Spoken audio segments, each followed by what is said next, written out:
día tenemos un decreto de estado de excepción que prácticamente suspende las garantías constitucionales en el país y que otorga poderes discrecionales al Ejecutivo Nacional hasta el punto de que usurpa las funciones de la Asamblea Nacional y hasta el punto que crea esta figura que ya todos ustedes conocen, que son los comités locales de abastecimiento y producción, los famosos CLAP, que como ustedes sabrán, y ya lo vamos a hablar más adelante, se han convertido en una figura inconstitucional que tiene una doble dimensión, una dimensión represiva. Y yo no sé si ustedes vieron lo que ocurrió en la avenida Fuerzas Armadas en Caracas, aquella protesta donde fueron golpeados 9 periodistas por parte de los CLAP. Eso es una de las dimensiones de los CLAP, pero la otra dimensión es la dimensión de promoción de la discriminación y el control social. Antes de comenzar este evento me llamó una señora de Guatire, en el estado Miranda, diciéndome bueno, que ella es miembro de un consejo comunal y que firmó para solicitar el referendo revocatorio, la aplicación del referendo revocatorio, y los CLAP le habían negado la bolsa de comida por traidora o por haber firmado eso. Eso está ocurriendo con esta figura inconstitucional de los CLAP que se ampara en este decreto de estado de excepción. Otro elemento importante que hay que tener en cuenta aquí, y sobre todo a quienes somos jóvenes o ustedes que están en la universidad,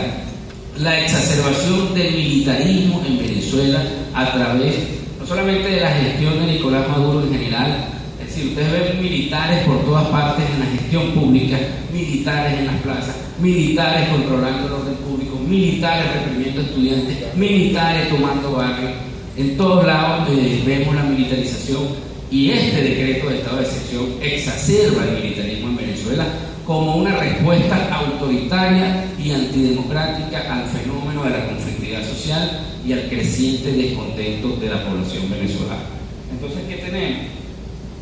Nosotros hemos dicho que desde que el presidente Maduro asumió el poder en el año 2013, por un lado continuó lo que ya había avanzado el presidente Chávez en el sentido de la militarización del Estado y de la sociedad venezolana. Recuerden ustedes que Nicolás Maduro es un presidente que viene del mundo sindical y que esa proveniencia del mundo sindical a muchas personas o muchos sectores de la sociedad venezolana les hizo suponer que iba a desmontar o desacelerar ese proceso creciente de militarización de la sociedad venezolana. Ha ocurrido todo lo contrario. Desde que el presidente Maduro asumió el poder en abril del 2013 al día de hoy, no solamente ha aumentado la presencia de los militares en la administración pública, sino que se han ido creando toda una serie de figuras inconstitucionales, figuras militarizadas, para precisamente contener la protesta social, contener las demandas ciudadanas e imponer una visión autoritaria. Esto que el profesor Aure también hablaba del derecho penal del enemigo, nosotros insistimos también en algo que se llama la doctrina de seguridad nacional, que no es otra cosa que la primacía de los intereses del Estado por encima de los derechos ciudadanos, y es una doctrina que, les debo decir, fue aplicada por las dictaduras del Cono Sur, fue aplicada en el Chile de Pinochet, fue aplicada en la Argentina de Videla, y ahora se está aplicando en Venezuela. Esta militarización de la sociedad y esta respuesta militarizada a todos los conflictos de la sociedad venezolana. Entonces el presidente Maduro ha promovido esta serie de figuras. En el campo estudiantil ha promovido las llamadas milicias estudiantiles, en el campo, en las fábricas ha promovido las llamadas milicias obreras, en los barrios ha promovido las llamadas milicias comunales, ahora con esta creación de los CLAP, en general toda una serie de figuras militarizadas para profundizar precisamente esa militarización y para profundizar la represión de la sociedad venezolana, ¿no? Eso continuó en el año 2014, continuó en el año 2015 y se está agravando en el año 2016. Por otro lado, hay que decir que como elemento importante del año pasado y que persiste en el año actual, se sigue agravando la situación económica de nuestro país. Si el presidente Chávez lo caracterizó la exclusión por razones políticas, es decir, la criminalización y la persecución de la disidencia política, también lo caracterizó algunos avances en materia de derechos sociales, avances en materia de reducción de la pobreza, avances en materia educativa, se registraron durante la gestión o buena parte de la gestión del presidente Chávez. Durante la gestión de Maduro se ha mantenido esa exclusión por razones políticas, pero ha aumentado significativamente la exclusión social en Venezuela. Desde el año 2013 la pobreza en Venezuela sigue en aumento Mira, vamos a ver. Nosotros hemos catalogado al presidente Maduro como una fábrica de pobreza y exclusión y hemos dicho que la gestión de Maduro está causando un daño mayor en cuanto a los derechos sociales, un daño mayor que el daño causado por la llamada era neoliberal de los años 90, que bueno, muchos no la habrán vivido, muchos de ustedes, pero que se caracterizó por la aplicación de recetas económicas en el periodo de Carlos Andrés Pérez, en el periodo de Rafael Caldera, en el año 89, cuando se produjo el llamado Caracazo. Pero la gestión del presidente Nicolás Maduro, en nuestra opinión, está causando un daño aún mayor para la garantía de los derechos sociales que lo causado por el neoliberalismo en los años 90. Y es importante decirlo porque si en algo ha insistido muchísimo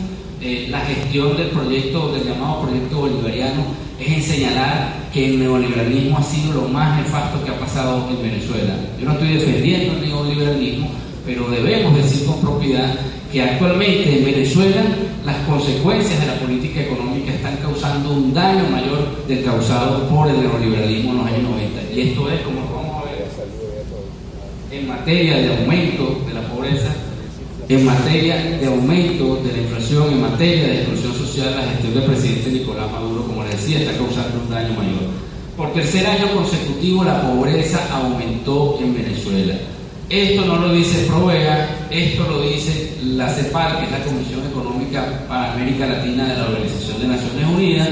esto lo dice el Instituto Nacional de Estadística y esto lo dice estudios independientes como la encuesta sobre condiciones de vida realizada por la Universidad Simón Bolívar, por la Universidad Central de Venezuela y por la Universidad Católica de Bello. ¿Qué está ocurriendo en Venezuela? Fíjense ustedes que en el año 2013, este dato es importante, en el año 2013 el Instituto Nacional de Estadísticas publicó a finales del año la cifra de pobreza en Venezuela. Dijo que en ese momento la pobreza se ubicaba en 32% y que con respecto al año 2012, es decir, al año anterior, la pobreza había aumentado en 6,5 puntos porcentuales.